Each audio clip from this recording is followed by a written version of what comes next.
budaya dan salam kebajikan. Kali ini kami kelompok 7 akan mempresentasikan, menjelaskan tentang sejarah Kerajaan Majapahit. Kali ini saya menjelaskan tidak sendiri, yaitu bersama dengan dan saya Yakis Guido. Maka dari itu tolong diperhatikan. Candi Bajang Ratu. Candi Bajang Ratu merupakan salah satu peninggalan arkeologi dari Kerajaan Majapahit. Candi ini diperkirakan dibangun pada abad ke-14. Candi ini dibangun untuk memperingati wafatnya Raja kedua Majapahit, yaitu Raja Jayanegara yang wafat pada tahun 1328 Masehi. Selanjutnya, candi ini kemungkinan digunakan sebagai upacara keagamaan dan sebagai peristirahatan para kalangan raja dan kalangan bangsawan pada masa itu. Candi ini bentuknya seperti gapura, maka dari itu candi ini diperkirakan sebagai gapura untuk menuju para makam raja-raja Majapahit yang sudah wafat. Arca Ganesha dipercayai bahwa arca dibuat di zaman Majapahit setelah jatuhnya Kerajaan Singasari. Namun demikian, beberapa masyarakat sekitar mempercayai bahwa para empu di zaman Kerajaan Singasari lah yang membuat arca tersebut. Dan Ganesha sebagai simbol ilmu pengetahuan lebih memungkinkan menjadi simbol di zaman para intelektual Majapahit. Prasasti Ngadoman. Prasasti Ngadoman adalah prasasti yang ditemukan di Desa Ngadoman, dekat Salatiga, di Jawa Tengah. Prasasti ini penting karena kemungkinan besar merupakan perantara antara aksara Kawi dan juga aksara Buda. Berikut satu bait dari Prasasti Ngadoman. Om Sri Saraswati Grata Wukir Hadidamalu Ut, yang artinya Om Sri Saraswati Gunung Damalu atau Merbabu yang agung dan suci. Kelar. Kitab Pararaton. Kitab Pararaton bisa disebut sebagai Ken Handrok. Kitab ini merupakan salah satu peninggalan naskah sastra Kerajaan Majapahit. Kitab ini memiliki 32 halaman dan 1126 kata. Kitab ini diperkirakan ditulis pada tahun 1535 Saka atau 1613 Masehi. Kitab ini berisikan sejarah Kerajaan Singasari dan Kerajaan Majapahit. Kitab ini menggunakan bahasa kuno, yaitu bahasa Jawa Kawi. Kali ini saya akan membacakan salah satu bagian yang sudah kami tulis. Bagian ini adalah bagian 8, yaitu saya akan membacakan terjemahannya, yaitu tentang maka Raden Wijaya dihabiskan sebagai raja tahun Saka rasa rupa di Kitangku 1216. Akhirnya dengan darah petak memperoleh putra bergelar Kala Gembar. Selanjutnya ada perhiasan peninggalan Majapahit, yaitu Tiang Tinggalan. Dan selanjutnya saya akan menjelaskan tentang senjata peninggalan Majapahit, yaitu cekbang. Pada umumnya, cekbang terbuat dari perunggu dan memiliki kamar dan tabung peluru di bagian belakangnya. Oleh karena itu, cekbang juga disebut sebagai Mariam Coak, yang berarti Mariam terbuka atau terbuka dalam bahasa Betawi. Cekbang dibuat dan dirancang oleh Gajah Mada, sang panglima perang. Senjata ini digunakan pada masa Ratu Tribuana Tunggadewi. Dan oleh karena keahliannya itu, Gajah Mada pun diangkat sebagai Mahapati. Adalah salah satu kerajaan di Indonesia yang berdiri pada tahun 1993 M dengan Raden Wijaya sebagai pendirinya. Kerajaan Majapahit adalah kerajaan Hindu-Buddha terakhir yang menguasai Semenanjung Malaya dan dianggap sebagai salah satu dari negara terbesar dalam sejarah Indonesia. Kekuasaannya terbentang di Sumatera, Semenanjung Malaya, Borneo, Nusantara bagian timur hingga bagian dari Filipina hingga Singapura. Ibu kota atau pusat perekonomian Majapahit terletak di Jawa Timur, khususnya kota Trowulan, Mojokerto. Hal ini terbukti karena adanya peninggalan sejarah tanda kemakmuran Majapahit pada daerah tersebut dan letak daerahnya yang strategis.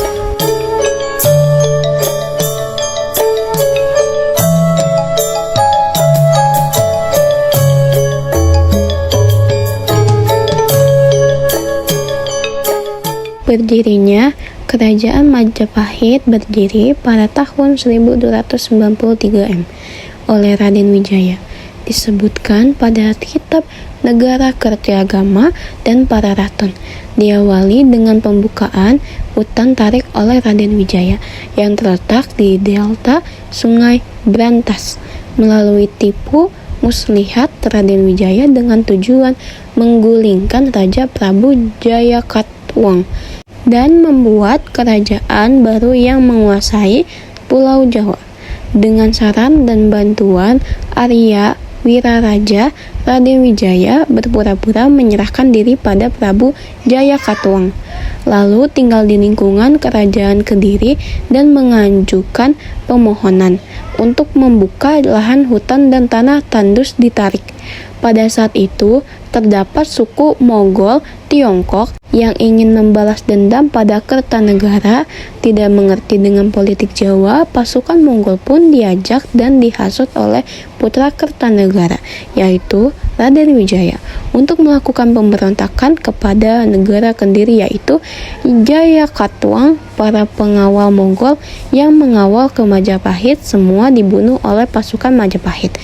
Pasukan Mongol terdesak dan mundur ke laut dalam kerajaan pasukan Majapahit.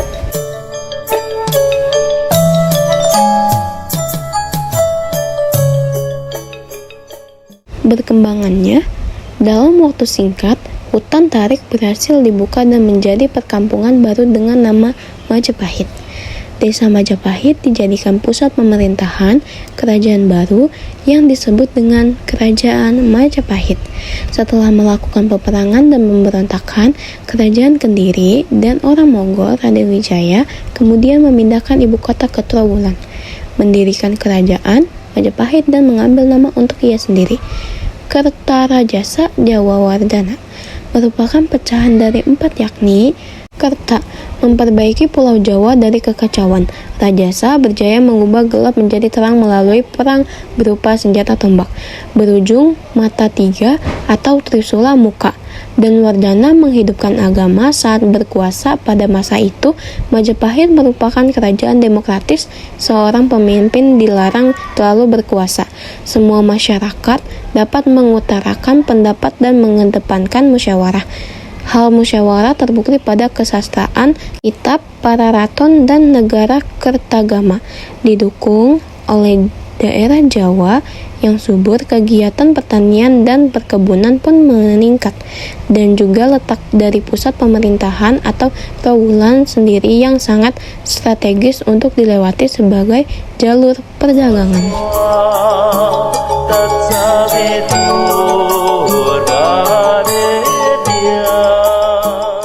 Kejayaan.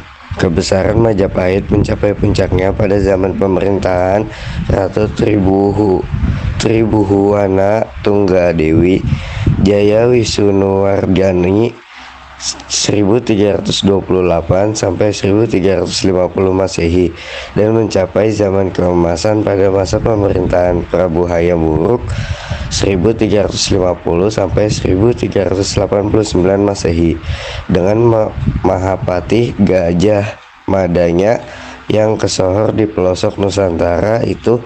Pada masa itu, kemakmuran benar-benar dirasakan seluruh rakyat Nusantara.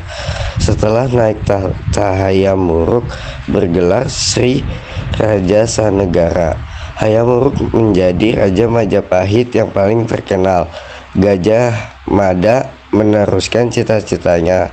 Satu persatu kejayaan di Nusantara dapat ditaklukkan di bawah Majapahit.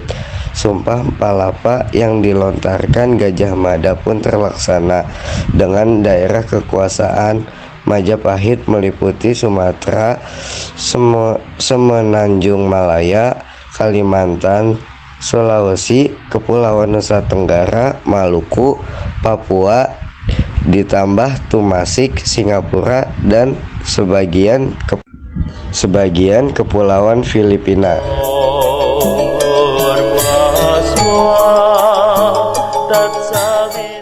Masa kemunduran. 1. Konflik atau perang. Salah satu penyebab runtuhnya kerajaan Majapahit adalah Perang Parikrek atau Perang Saudara. Perang ini terjadi ketika posisi kepemimpinan kerajaan Majapahit digantikan oleh keponakan sekaligus menantu Hayam Wuruk, Hal itu menimbulkan ketidaksetujuan anak Hayam Wuruk sehingga terjadi perang saudara di tahun 1404. 2. Konflik in atau eksternal. In dan eksternal. Setelah Hayam Wuruk wafat pada tahun 1389 Masehi, terjadi konflik perebutan takhta antara Behre Wirabumi, anak selir Hayam Wuruk, dan Wikramawardhana, menantu Hayam Wuruk. Konflik ini memecah belah persatuan keluarga dan bangsawan Majapahit. Majapahit juga harus menghadapi serangan dari kerajaan lain yang ingin merebut wilayah atau membalas dendam. 3. Tidak ada regenerasi saat kekuasaan Prabu Brawijaya. 5. Yang merupakan ayah kandung dari Raden Patah ini melemah. Kerajaan Demak pun mengambil kesempatan untuk menyerang Majapahit. Runtuh. Raja Wikramawardhana, keponakan sekaligus menantu Hayam Wuruk. Hal ini adalah penyebab utama terjadinya perang Parekrek. Kerajaan Majapahit mulai mengalami kemunduran dan akhirnya runtuh pada abad ke-15 1527 Masehi. Berikut beberapa penyebab utama runtuhnya kerajaan Majapahit. Perang saudara, perebutan takhta, serangan kerajaan Demak, Selarana hilang Kertaning bumi. Kekuasaan Majapahit berangsur-angsur melemah setelah wafatnya Hayam Wuruk pada tahun 1389. Majapahit memasuki masa kemunduran, salah satunya adalah akibat konflik perebutan takhta. Pewaris Hayam Wuruk adalah putri mahkota Kusumawardhani yang menikahi sepupunya sendiri, Pangeran Wikramawardhana. Hayam Wuruk juga memiliki seorang putra dari selirnya, yaitu Wirabumi, yang juga menuntut haknya atas takhta. Pada akhir abad ke-14 dan awal abad ke-15, pengaruh Majapahit di seluruh Nusantara mulai berkurang. Pada saat bersamaan, sebuah kerajaan perdagangan baru yang berdasarkan Islam, yaitu Kerajaan Islam Malaka, mulai muncul di bagian barat Nusantara.